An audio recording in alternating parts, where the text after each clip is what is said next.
الحمدللہ رب العالمین والصلاة والسلام علی سید الانبیاء والمرسلین اعوذ باللہ من الشیطان الرجیم بسم اللہ الرحمن الرحیم یا ایہا الذین آمنوا کتب علیکم الصیام کما کتب علی الذین من قبلکم لعلکم تتقون صدق اللہ العظیم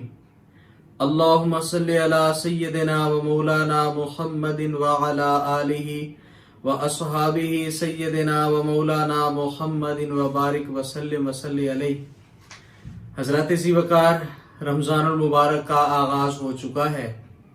اللہ رب العزت نے رمضان المبارک میں مجھے اور آپ کو عبادت روزہ سے سرفراز فرمایا ہے۔ دوران خطبہ اللہ رب العزت کی لاریب کتاب قرآن مقدس کی سورۃ البقرہ آیہ کریمہ نمبر 183 تلاوت کرنے کا شرف حاصل کیا، جس میں اللہ رب العزت ایمان والوں سے مخاطب ہے۔ ارشاد فرمایا، یا ایہا الذین آمنو، اے ایمان والو، کتب علیکم الصیام، تم پر روزے فرض کیے گئے ہیں۔ گویا روزہ رمضان المبارک میں فرض ہے، اس کی ادائیگی لازم اور ضروری ہے۔ حضور صلی اللہ علیہ وآلہ وسلم کے فرمان عالی شان کے مطابق اسلام کی بنیاد جن ارکان پر موجود ہے ان میں سے ایک روزہ ہے۔ روزہ ارکان اسلام میں سے تیسرے نمبر پر آتا ہے۔ روزے کو عربی زبان میں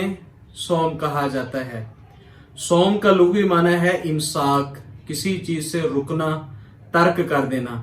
اور اصطلاح میں اس سے مراد ہر مسلمان عاقل بالغ کا جس میں کوئی عذر موجود نہ ہو، صبح صادق سے لے کر غروب آفتاب تک کھانے پینے اور جنسی خواہشات سے بچے رہنے کا نام روزہ ہے۔ حضرات ذی وقار، اللہ رب العزت جیسے اسی آیہ کریمہ میں ارشاد فرماتا ہے، کما کتب علی الذین من قبلکم، یہ کوئی روزہ عبادت ایسی نہیں ہے جو صرف تمہیں مل رہی ہے، بلکہ جب سے انسانیت روئے زمین پر آئی ہے، حضرت آدم علیہ الصلوۃ والسلام سے لے کر حضور علیہ الصلوۃ والسلام تک جتنے بھی الہامی مذاہب ہیں، سب میں روزہ کی عبادت موجود رہی ہے۔ قدیم مصری، یونانی، رومن، ہندو، عیسائی سارے ہی روزہ کو عبادت کے طور پر ادا کیا کرتے تھے۔ رہا الہامی کتب کا معاملہ، تو تورات میں بھی اس کا تذکرہ موجود ہے اور انجیل میں بھی موجود ہے، جس کا مجموعہ بائبل کہلاتا ہے، اور ہر چرچ میں یہ موجود ہے آج کتاب، تو اس میں اس کا تذکرہ موجود ہے۔ اور اگر اس کی فضیلت کے حوالے سے دیکھا جائے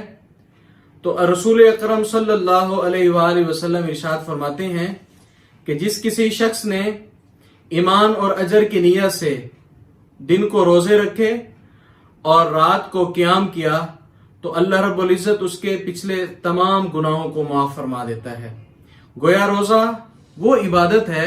جس کے ذریعے سے انسان کے سارے گزشتہ گناہ معاف ہو جاتے ہیں۔ اور ایک اور روایت سماعت فرمائیں، حضور صلی اللہ علیہ وآلہ وسلم نے ارشاد فرمایا،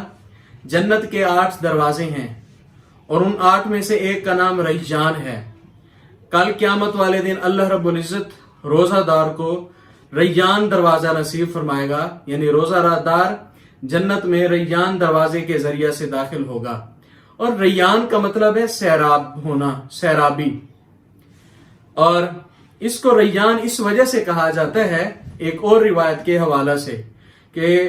کل قیامت والے دن جب روزہ دار اس ریان سے گزرے گا، کیونکہ اس نے دنیا میں روزہ کی وجہ سے پیاس برداشت کی، بھوک برداشت کی، اللہ رب العزت کی حلال کردہ چیزوں سے بچا رہا، دور رہا، تو اس کا اجر اللہ رب العزت دخول جنت کے وقت عطا فرما دے گا۔ اور ریان دروازے سے جب اس کا گزر ہوگا، انٹری ہوگی، جنت میں داخل ہوگا، تو ساتھ ہی رسول اکرم صلی اللہ علیہ وآلہ وسلم کے فرمان کے مطابق اسے ایک ایسا پانی پلایا جائے گا کہ جس کی وجہ سے پھر اسے کبھی بھی پیاس کی شدت یا پیاس محسوس ہی نہیں ہوگی۔ تو حضرات ذی وقار، روزہ کی بڑی فضیلت ہے، جیسے رسول اکرم صلی اللہ علیہ وآلہ وسلم کی ایک اور حدیث مبارکہ سماعت فرمائیں، یہ حدیث قدسی ہے کہ ابن آدم کا ہر عمل اس کے لیے ہے، نماز اس کے لیے ہے، روزہ، زکوٰۃ، حج وغیرہ اس کے لیے ہے، اور اس کا اجر اس کو مل جایا کرتا ہے۔ اللہ رب العزت فرماتے ہیں روزہ ایک ایسی عبادت ہے جو بندہ میرے لیے ادا کرتا ہے، یہ میرے اور بندے کے درمیان معاملہ ہے اور اس کا اجر بھی میں خود ہی عطا فرماؤں گا۔ کتنی بڑی بات ہے حضرات ذی وقار، اللہ رب العزت اس کی نسبت اپنی طرف کر رہا ہے کہ بندہ بھوک پیاس میرے لیے برداشت کرتا ہے۔ کتنے بڑے اعزاز کی بات ہے کہ اللہ رب العزت اپنی طرف اس کی نسبت فرما کر روزہ دار کو اعزاز نصیب فرما رہا ہے کہ اس کا اجر میں خود عطا کروں گا۔ اور اس بات کی سمجھ بھی آتی ہے، جیسے روزہ دار جب روزہ رکھتا ہے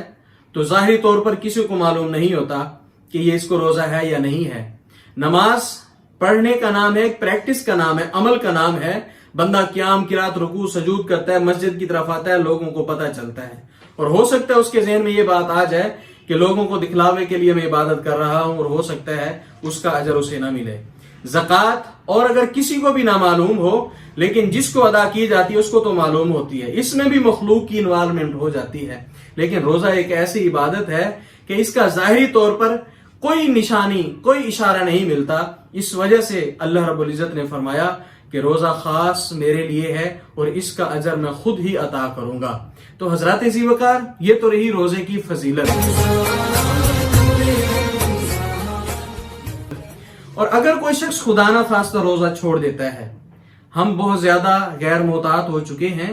روزے کا احساس نہیں کرتے اور کچھ نہ ہونے کے باوجود روزے چھوڑ دیتے ہیں۔ صرف عذر کیا ہوتا ہے جی؟ پیاس بہت لگتی ہے، دن بڑے ہیں، گرمی بہت ہے، شدت کی گرمی ہے، بھوک بہت لگتی ہے۔ ذرا اس معاملے کو دیکھیں جب غزوہ خندق کے موقع پر سخت گرمی کے اندر 3 دن تک رسول اکرم صلی اللہ علیہ وآلہ وسلم اور صحابہ کرام نے کچھ کھایا نہ کچھ پیا، اور پھر اس کے ساتھ ساتھ محنت و مشقت کے معاملات بھی تھے، میدان جنگ تھا،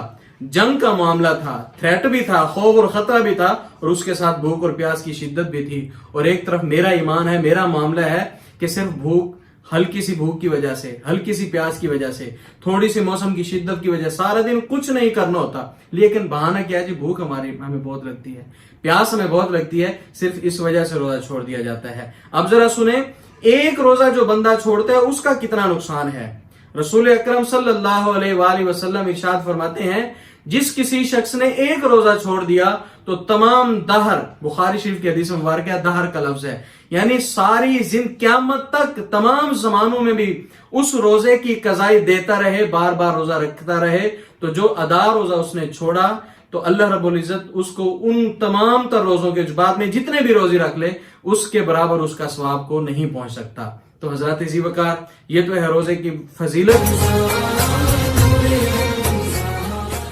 اور اس کے علاوہ جو روزے کا مقصد اعلیٰ اسی آیت کریمہ میں بیان کیا گیا ہے، لعلکم تتقون، تاکہ تم تقوی اختیار کرو۔ تقوی کا سادہ سا مفہوم یہی ہے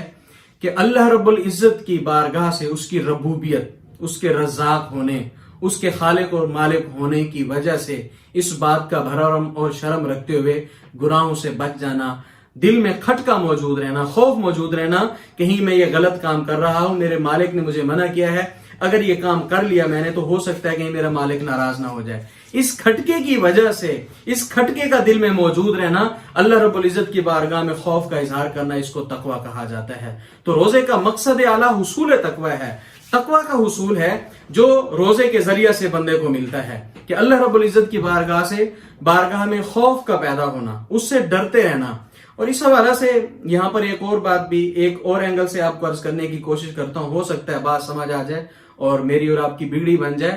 کہ روزے کے دوران کیا ہوتا ہے، میں اور آپ کھانے پینے سے رک جاتے ہیں۔ وہ کام، کھانا حلال ہے میرے لیے، پینا حلال ہے، مشروبات حلال ہیں، جائز ہیں، کھایا پیا جاتا ہے، پورے 11 ماہ کھایا پیا جاتا ہے، لیکن ان دنوں میں رمضان المبارک میں ان چیزوں سے رک جاتا ہے، امساک، رک جاتا ہے بندہ۔ تو اب اس کے بعد جب روزہ عبادت ایک ایسی ہے جس کی وجہ سے اللہ رب العزت یہ قلبی طور پر باور فرمانا چاہتا ہے، باطنی طور پر اس بات کی تمیز کروانا چاہتا ہے کہ اگر میری رضا کی خاطر تم نے حلال چیزوں کو چھوڑ دیا ہے تو یاد رکھنا جو حرام چیزیں ہیں، جو مسلسل میں نے حرام کر رکھی ہیں، جیسے رشوت ہے، چوری ہے، سود خوری ہے، کسی کو دھوکہ دینا ہے، کسی کے